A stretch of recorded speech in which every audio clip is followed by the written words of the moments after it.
queridos alunos da turma 111, 112 e 113.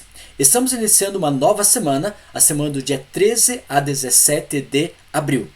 Nessa semana, conforme o nosso horário de aulas, temos duas aulas de geografia. Na última aula, nós estudamos com vocês relacionado à questão voltada a conceitos minerais, a importância para a atividade econômica humana, e também nós estudamos sobre os 3 tipos de rochas. E hoje nós iremos ver na página número 7 até a página número 10 as atividades que são voltadas à dinâmica da Terra. Quando falamos dinâmica, porque a Terra está em constante movimento. Mas antes de iniciar a aula, vamos pedir a presença de Deus nesse momento. Obrigado a Deus pela oportunidade, através desse vídeo gravado, que os alunos possam entender as dinâmicas internas da Terra. Esteja, Senhor Jesus, com cada aluno da turma 111, 112 e 113, abençoando e protegendo. E também estenda essas bênçãos aos seus queridos familiares. E em teu nome que te pedimos, em Jesus Cristo, nosso Salvador. Amém. Como é que foi o seu feriado? Foi ótimo? Eu gostaria de saber se Jesus esteve presente no seu coração.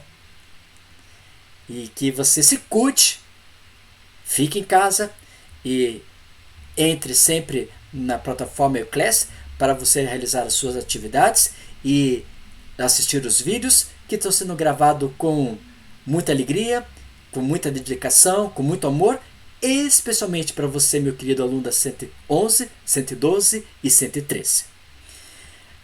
Nós vamos conversar com você sobre a dinâmica das placas tectônicas, que está voltada na página 7 à página 10 da sua apostila. Teorias das placas tectônicas. Esse cara aqui chamado Alfred Wegener, ele começou a estudar a questão das placas tectônicas. E foi no fim do século XIX, ele pôde observar, por exemplo, a estrutura do continente africano parecido com a estrutura do continente americano. E ele pode observar, por exemplo, algumas coisas que nós temos no sul da África, nós também temos na região sul da América do Sul, na região da Patagônia. Então eles começaram a estudar e observar que alguns elementos que nós temos em alguns continentes também estão tendo o nosso, está intercalado. Só que o continente africano e o continente americano, ele é separado pelo grande oceano Atlântico. E como é que tem as mesmas evidências? Então, no final do século XIX, ele chegou à conclusão que toda a parte continental está situada em cima de placas tectônicas. E essas placas tectônicas poderão ter o que? Movimentação. E através desse movimento deu origem ao continente africano, continente americano e no meio o oceano Atlântico. Mas na segunda metade do século XX, alguns cientistas questionavam sobre essa teoria das placas tectônicas, mas a partir da metade do século XX, os cientistas começaram a provar que Wegener estava certo, que tudo está situado em cima de placas tectônicas e essas placas tectônicas estão em constante movimento. Aí, o que é uma placa tectônica, né? Conforme está escrito, são imensos blocos rochosos. Esses imensos blocos rochosos, como já estudamos, pode ser a rocha vulcânica ou pode ser a rocha metamórfica, que flutuam, né? Elas estão flutuando em cima do que? Da camada do manto. E elas estão deslocando, podendo ser, o deslocamento pode ser para cima ou para baixo, conforme a força do local, a força física, né? Se uma placa tiver mais poderosa que a outra, então ela pode subir formando conjunto de cordilheiras, conjunto de montanhas, e essa aqui rebaixou, pode dar formação de áreas de vales ou depressões ou regiões de planícies. Isso tudo ocasionado pelo movimento das placas que estão flutuando na camada do manto. E aí você pode observar nesse desenho, olha só, aqui ó, o que Wegener falou sobre a África, e aqui a África do Sul. Ele pode observar o que temos aqui na África do Sul, também temos aqui na América do Sul, na região da Patagônia. E com isso, eles observaram que toda a Terra está situada em placas tectônicas e que estão o quê? Em constante movimentação.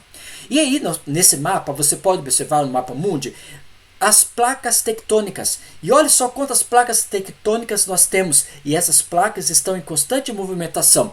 Como eu falei para você, aqui ó, temos a placa, ó, toda essa aqui está sinalizada em azul, nós chamamos a placa sul-americana. Olha só essa flechinha aqui. Essa flechinha está empurrando. E essa flechinha aqui está empurrando. Essa flechinha, ao empurrar, vai dar origem que nós chamamos a Cordilheira dos Andes, na América do Sul. E essa região aqui, ó, que você está vendo essa flechinha, ela vai dar a região da Patagônia. E aqui ao norte, vai dar a região do Nordeste brasileiro. Você pode observar todas as flechinhas que você pode ver aqui no mapa. Essas flechinhas são flechinhas que vai indicar a força. Ou ela vai dar origem à cordilheira, ou vai dar origem a áreas de planalto, ou depressões, ou vales, conforme a intensidade do lugar. A deriva continental, as correntes de convecção produzem movimentos com diferentes intensidades. E elas vão ser o quê? Se deslocando horizontalmente.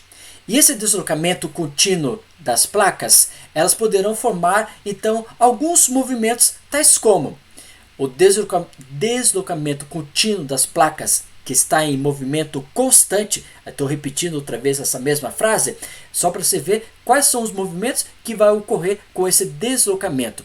Primeiro, nós chamamos de epirogênese, que explica os movimentos lentos da crosta terrestre. Ele é devagarzinho, ele vai ao pouco se deslocando no próprio manto. E pode ser positiva, vai dar o que? Soerguimento, formação, então, por exemplo, de áreas de montanhas, serras ou cordilheiras. E pode também dar o que? Rebaixamento, que são regiões de vales ou depressões em determinados local, conforme o deslocamento dessas placas. Aí nós também temos os orogênese, por sua vez, caracteriza o enrugamento ou dobramento de rocha sedimentar na borda de placa continental. Esse orogênese, ele é típico da rocha chamada sedimentar. E o anterior, ele é típico de rochas metamórficas e vulcânicas. E a orogênese, ele é típica da rocha sedimentar, já que a rocha sedimentar ela é mais maleável e ela vai sempre ter esse processo erosivo constantemente. Isso chamamos as placas tectônicas, que estão em constante movimento. Mas tem outro fator que também é uma dinâmica interna da Terra, que nós chamamos de vulcanismo, que está na página 8 e página número 9. E o vulcanismo, só você relembrando daquilo que você estudou lá no 6º ano, nós temos, por exemplo, a cratera onde vai ser eliminado esse magma. Esse magma vem lá do manto, né? E esse magma vai encontrando uma rocha, um local frágil, uma abertura, e aí ele vai lançar as suas lavas vulcânicas afora. E aí forma o que nós chamamos o cone vulcânico, né? E essa estrutura toda é formado por rochas maleáveis, aonde o magma ela vai trabalhar internamente.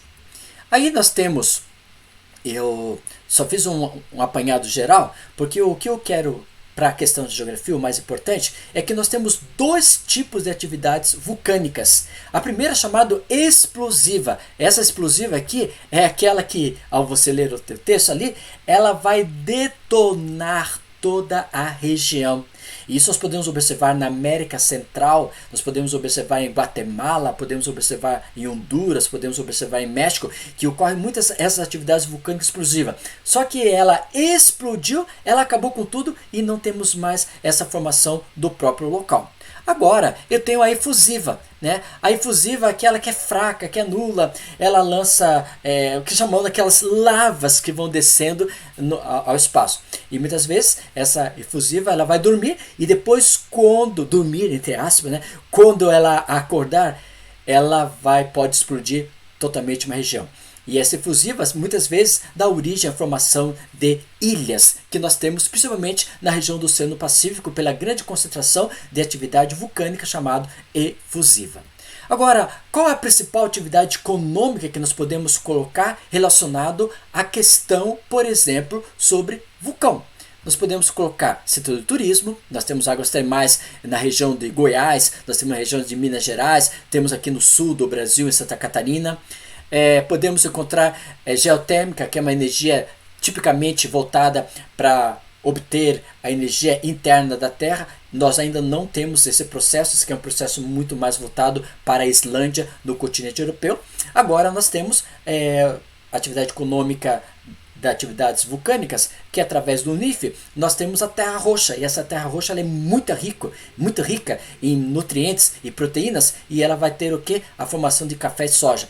E o Brasil utiliza muito esse solo, terra roxa, no caso uma terra vermelha, né? E vai ter a grande produção de café e soja sem colocar os derivados químicos para enriquecimento do solo. O sismo, como você pode observar nessa figura, ele vai ter o balanceamento das ondas sísmicas internas da própria Terra. E nós podemos observar que ela pode provocar, nesse choque dessas placas tectônicas, podemos provocar o que nós chamamos de terremotos ou maremotos. E isso tudo é observado na escala de Richter. Essa escala de Richter ele vai do 0,0 até 1,0. E esse 1,0, no caso 10, 0,0 até 10,0, esse é o espaço maior que nós temos. Felizmente, os países do mundo ainda não chegou a 10%. Chegou lá em 9,8 no Japão, que destruiu grande parte da estrutura física dessa região. O terremoto é na área continental, o maremoto nas áreas oceânicas. Esses sismógrafos eles vão ver, observar, sentir a estrutura da Terra. Aqui no Brasil nós temos em Brasília, e Brasília vai controlar toda a onda sísmica do continente da parte da América do Sul. Da escala de 1 a 10, como eu coloquei para você anteriormente, e vai formar esses dois tipos que nós conhecemos como hipocentro e epicentro. Hipocentro é o ponto exato da emissão das ondas no interior da litosfera. Litosfera, como nós estudamos, é a camada de pedra. E epicentro é o ponto central da propagação na superfície terrestre. Ou seja, eu estou num determinado lago, né? Jogo uma pedra. Quando jogo essa pedra caindo no lago, nós chamamos de hipocentro. Agora, essas ondas que vão aumentando cada vez mais até acabar sua intensidade, nós chamamos de epicentro, só para exemplificar esse conteúdo. Aqui você pode observar, nesse gráfico, aqui o epicentro onde ocorre e o epicentro aonde ele vai se expandindo as suas ondas sísmicas. E isso é observado através de aparelho chamado sismógrafo. Olha só, essas áreas aqui, em 1963 a 1998, foi feito um estudo para observar quantas regiões que nós temos de estrutura de abalos sísmicos. E aí você pode observar nessas cores mais escuras do mapa, nós podemos observar aqui grande quantidade de, olha só aqui, ó, grande quantidade de atividade sísmica. Olha só essa região aqui do Japão, parece que o Japão até desaparece, tanto atividade sísmica como maremotos e terremotos. Aqui nós podemos observar a falha de Santo André, na região da Califórnia, ela sendo desmembrada aos poucos devido a forças internas da Terra. Nós podemos observar em 2010 o sismo que ocorreu no Chile, acabando com a estrutura habitacional de uma determinada localidade que é banhada pelo Oceano Pacífico. Aqui nós temos duas evidências, que temos a presença do maremoto e a presença de terremoto na região do Chile. Na cidade de Aceh, na Indonésia, que é banhada pelo Oceano Índico, 2004, olha só, praticamente quase a cidade foi varrida por atividades sísmicas, principalmente pelos maremotos. Deslizamento de terras em Salvador, que também é típico, além da atividade vulcânica que nós temos lá, nós também temos esse fator de deslocamento das terras, né? E isso vai deslizar, olha só, esse deslizamento que ocorreu praticamente invadiu essa região da cidade em El Salvador em 2001. Infelizmente, vai pegar áreas mais pobres e mais carentes de uma cidade, né?